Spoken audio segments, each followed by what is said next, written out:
The next generation of Muslims cannot survive if they are not Muslim on both spiritual and intellectual terms. You don't have a cohesive set of thoughts about Islam. They're just random, inspirational 30-second things from Nouman Ali Khan or from Mufti Menk or from somebody else, and just drop something, you're like, oh, okay, I got my dopamine Islamic hit, move on, move on, move on. I recognize that as a problem. I think there are some solutions to that problem.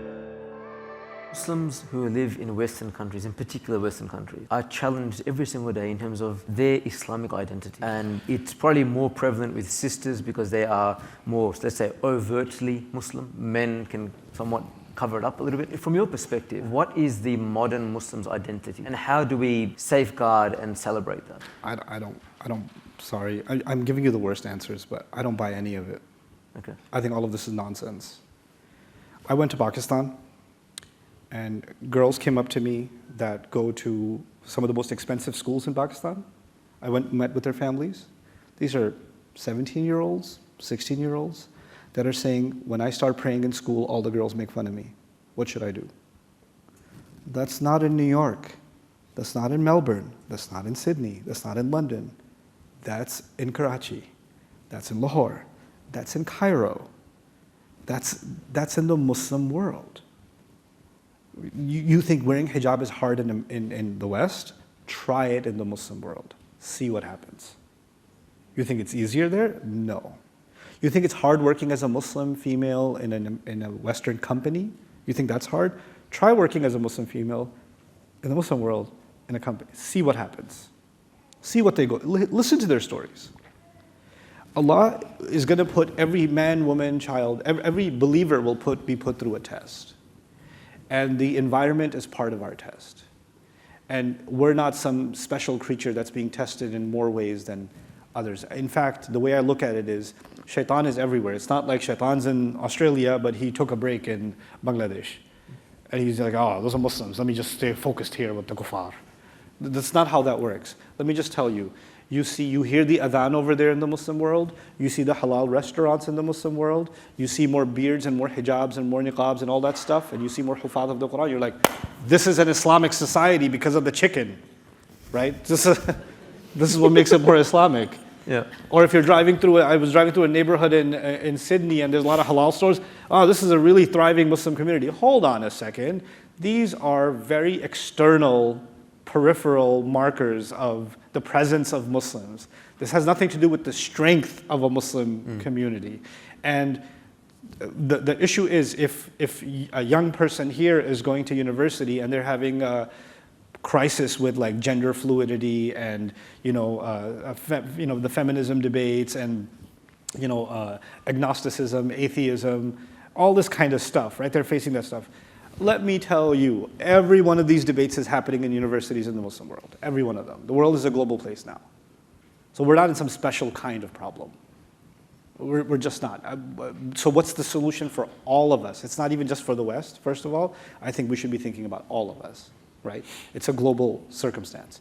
And what I think needs to happen now is we need to internalize certain truths. And one of them is the next generation of Muslims cannot survive if they are not Muslim on both spiritual and intellectual terms. What that means is, I know why I'm Muslim. And the answer to that is not because my dad's Muslim, my mom's Muslim, I was born in a Muslim family. That's not going to be enough of an answer. We're going to have to teach the education system for Muslims, and the curriculum should be such that by the time they're 10, 12 years old, they actually can convincingly articulate what makes them Muslim and why. Why? Because actually right after that, high school and older, even sooner then, but absolutely high school and older, that why is going to get questioned all the time. Right now we're in a situation, even the adults, when you go to the office and somebody says, why do you pray 5 times? Why do you guys do that? Why do you dress like that? You guys are so hard on yourselves, et cetera, et cetera.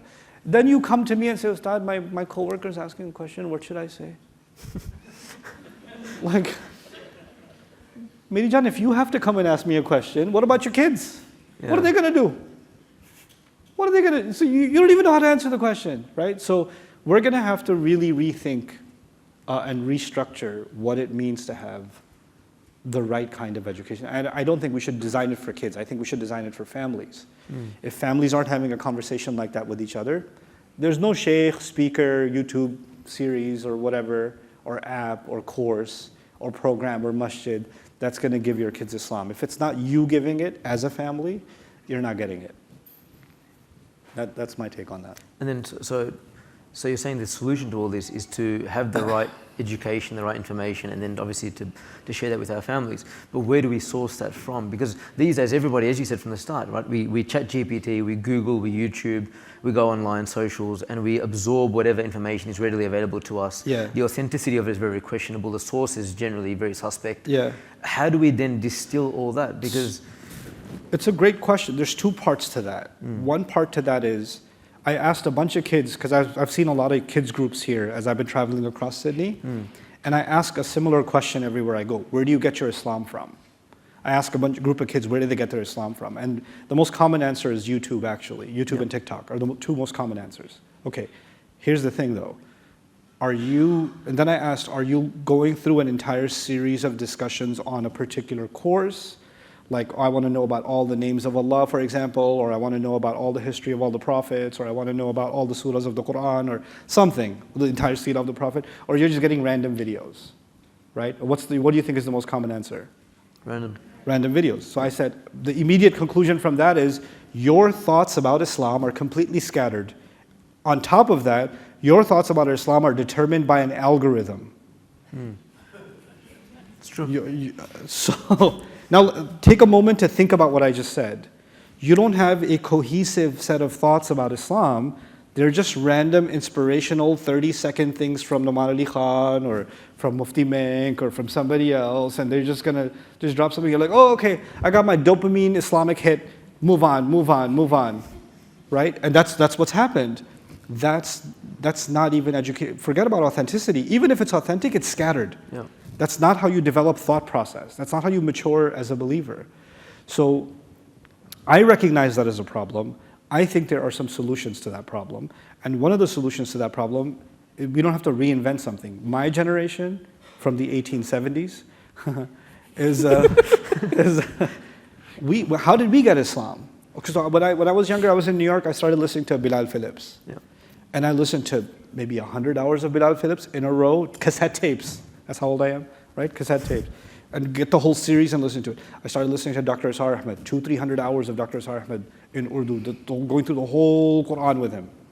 Listened to Dr. Jamal Badawi. I listened to Sheikh Hamza Yusuf. But it wasn't like one random tape. It was like series. Because I want to see their thought process. And their thought process doesn't come across in a 30-minute clip or even a 10-minute clip. It needs to be, I need to see how they put all of their ideas together, right? So we were getting a lot more systematic kind of education. And I don't see that as much anymore, right? So what I tried to put together towards a solution is something for the Quran at least. Other people have done some stuff on the Seerah, I really like it. But I tried to focus on the Quran because I feel like the Quran, honestly, the study of the Quran is the orphan in Islamic studies. The only time we study the Quran is some short surahs at the end, because the kids should know about them, or some random ayat here and there. Even our thoughts about the Quran are entirely scattered. We don't study it as a book. We don't study it beginning to end. We don't familiarize ourselves with the content of surahs, and why is this a surah anyway, and what's Allah this was not a concern for us. My problem is, this is a book that changed the entire world, and here we are wondering, what can we study that can bring about a change? Look. And the thing that we have, we're not even paying attention. So what I did was, this is almost a decade ago, I did a commentary on the entire Quran, like Fatiha to Nas, a concise commentary. And I recorded it, put it on Bayyina TV. Hey guys, especially college youth, I said, while you're in first year of college, second year of college, just 20 minutes a day, just go through this. It'll take you a couple of years, but you'll have gone through the entire Quran with my help. And when somebody says, no, I'll just read a translation, I was like, yeah, I know what you're going to do with that translation. She's going to be like, yeah, I don't get that. Yeah, I don't get that either. How's that relating to me?